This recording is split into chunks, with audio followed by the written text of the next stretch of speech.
What's your feeling about how business is doing in Milton Keynes and what the issues are?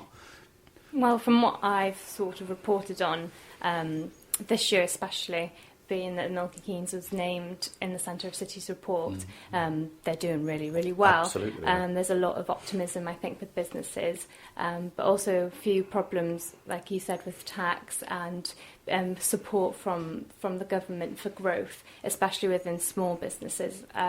So I think that's something that businesses in Milton Keynes will look out for in the general election from each party. Yeah, I'd agree with Sarah. I mean, the other thing that is a major issue if you are starting up in a business, and you were talking about that, and I think you have a guest in a while that will be discussing that, it's very confusing when you start up a business as to where do you go?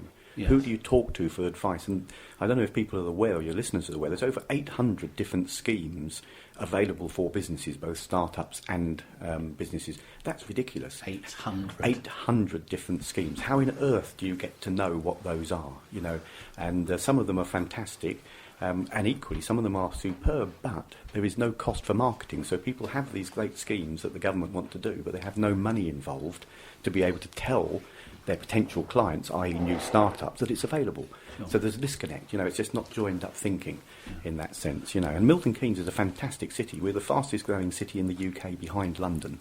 You know, so we've got more employment in Milton Keynes than anywhere else in the country. We've got more homes being built in Milton Keynes than anywhere else in the country behind London. So we need to have the infrastructure working, we need to have business working to keep it all going. Yeah, sure.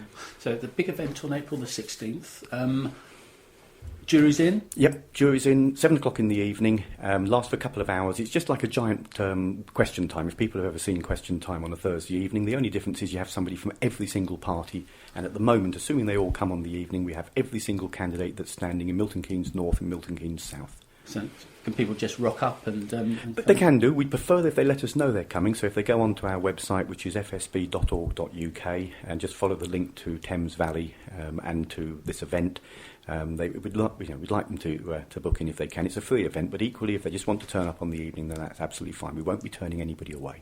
So will you be asking people to select their questions before? I would absolutely suggest that if they want to, they drop us an email through the website to say what their questions are, but equally on the evening. The evening's going to be chaired by Alistair Fee, who is a BBC South journalist on TV. He will be the chair on the evening, so I'd suggest you get there early, get yourself towards the front, get your arms working, ready to put your hand up and catch his eye with your burning question, whatever that may be. Yes. And of course you could always make an evening of it, couldn't you, in the hub?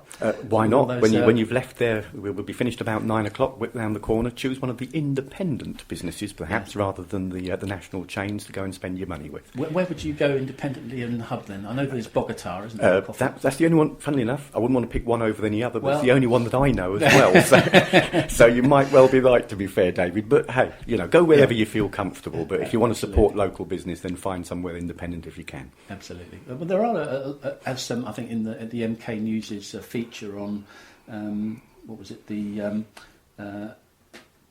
state of the high streets in Olney and all the various areas. I think the conclusion was they are reasonably healthy, but there's maybe a bit of a problem with rates. And yeah, so there's a bit of a mixed match. I mean, I did that report and I went out myself to sort of do a special investigation whether or not high streets were healthy or not. We had Bletchley and Newport Pagnell that had over 12 fast food outlets which were deemed unhealthy, really. But then again, Bletchley did have 7 health services, so it does sort of balance out in that certain way. Sarah, thanks very much for joining us. Pleasure, thank you. Right, and David, thank you. I think it's about time for another April Fool themed tune. Oh, what are we having? Well, Michael McDonald. Oh, yeah. What a Fool Believes. It's yeah. Let's just press this button and get it going. This is David Tooley, MK Business Brunch on Setclo Sounds, community radio for Milton Keynes.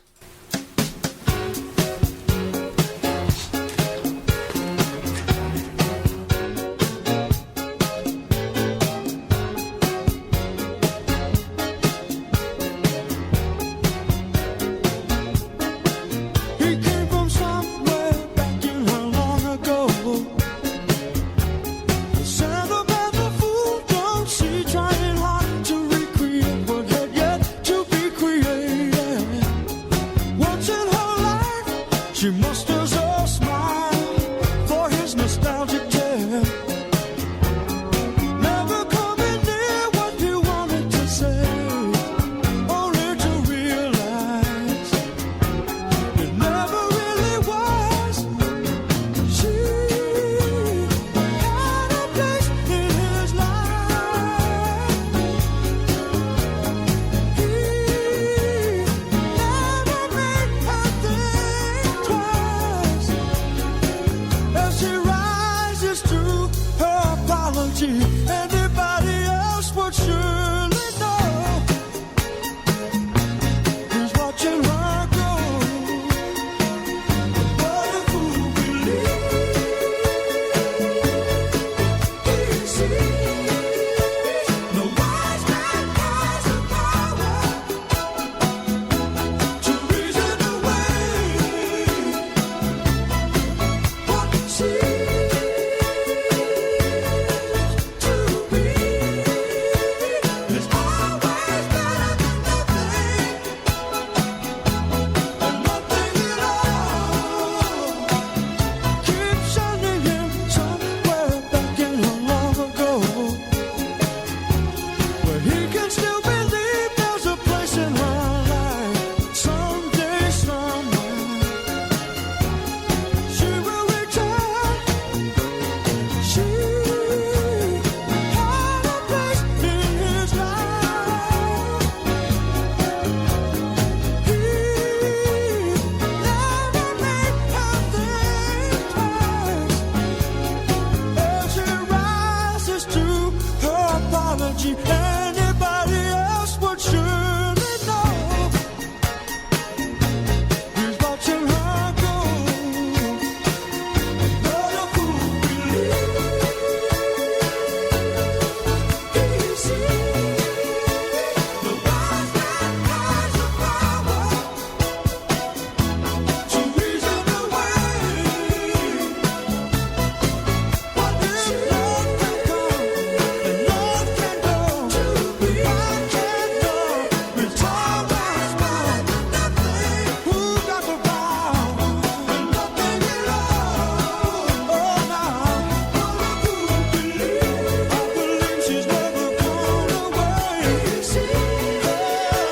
The wise man has the power to reason away.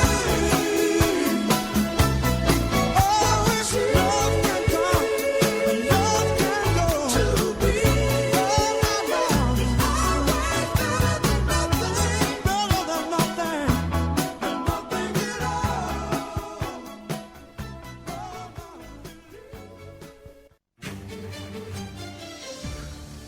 This is MK Business Brunch with David Tooley on Seclo Sounds, community radio for Milton Keynes. We've got 3 Davids in the room today. David Tooley, David Halls, and Dave Stimpson, who's just joined us. So 3 Daves is rather like a rather posh submarine, isn't it? Dave, Dave, Dave. Oh, what an awful joke. And thus ends your career. Yeah, end of my career, end of my broadcasting career. Dave Stimpson, can you tell us what you do? No, I can't discuss it. No, I run a business practice in Milton Keynes. I've been doing it a few times now. Most people sort of see me around. I specialise in mediation and small business sort of advice and guidance. So, yeah, I've been doing it for about 10 years now. So the perfect agony uncle. It seems so, doesn't it? Yeah. Yeah. We shall see. Absolutely. So, Dave, you're also big in young enterprise, aren't you? You do a lot for young enterprise. Yes, yeah. I do have a job as well, but young enterprise is probably my passion. I mean, last week with the finals being held last Wednesday was all young enterprise. I mean, I didn't see a working week last week, so yeah, it's a great cause. Absolutely. So you're involved in businesses starting up as well, aren't you? Start-up businesses through to trading. Start-up at the moment is brilliant. It's a fantastic time to be starting a business, especially around election time, because everybody's vying for your vote, you know, so it's a good time to be on board. Yeah, absolutely. What would you say to people who wanted to start up their own businesses? Is it a good time, bad time? Absolutely. Absolutely brilliant time to start up your own business. Yeah. Don't look for funding, I'll be honest with you there, because it's available, but it's not easy. But if you've got a good idea and you're passionate about what you do, then absolutely take the plunge, start up your own business, and go for it. Yeah. So, but something like 800 pots of money doing the rounds, I think, aren't there? There are, yeah. That probably would be eaten in Milton Keynes in a week, I should think. If everybody was starting up a new business after one, that would be gone pretty quickly. So, how about young people then? Young enterprise is fantastic, way for sixth formers to start up. Absolutely, and this year we've got some really. The two that are going through county finals this year. If they don't get picked up and become trading businesses in the next year, I'll be amazed. Which two have made it? Aspire from Walton Hall and a school from Denby, Clippit. Clippit do these little sit over the end of your iPhone 5 chargers to stop them breaking. There's nodding over there. Have you got one? I've heard. You've heard of them? Yeah. Brilliant product, and far more professional than most things I've seen. And then we've got a self-charging phone case with a little solar panel to keep your battery topped up from Aspire. So two really good products, very well worked out. Probably the best I've seen since I've been involved with Young Enterprise. Do you think MK can crack it this year? I'm hopeful. I am hopeful. I've even offered to coach the other two teams, but I shouldn't say that, should I? But, why not? We've had a good chance. We got one through to regionals last year. Let's see if we can get a whole team through this year. What's the main problem, do you think, in people starting up businesses? If I'm honest, the ones that fail are the ones that aren't a passion. You take on a business, and when you start freelancers, you stop looking at the clock, you stop paying any attention to the hours you work, and you just get the job done. And if you love what you're doing, you're passionate about it, it doesn't matter.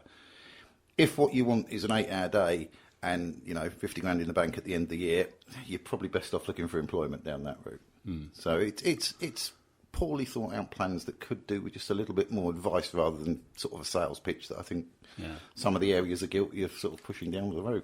That's interesting. So it's not rarely money then? Rarely money. In fact, I lose more of my startup businesses that I get involved with fail to cash flow and overwork than do to failure of funds. If you haven't got any money, there's a limit to what you can do. It's when you start promising to deliver a load of stuff that you can't deliver that's what kills you quickly. Oh, really?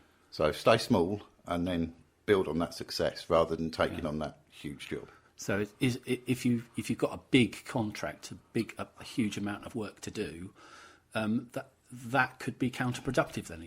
If you were, let's take one of my customers from a few months ago now, it was a painter and decorator, landed a huge contract with one of the national schools. It was a really, really prestigious job.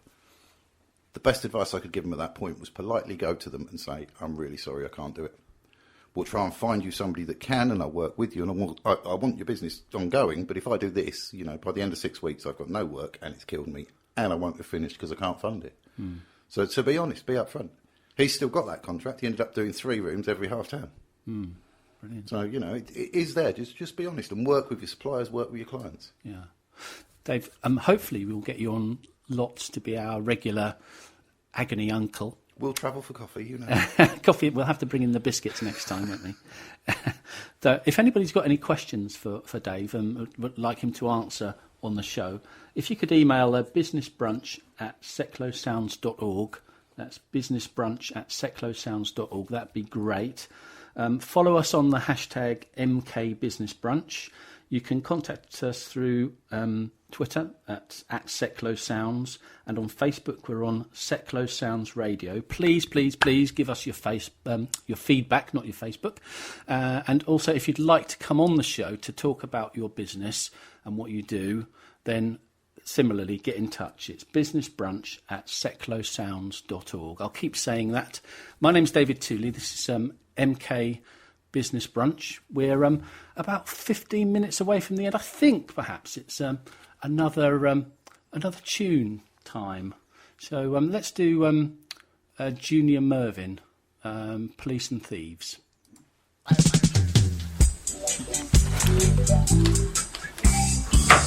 Yeah.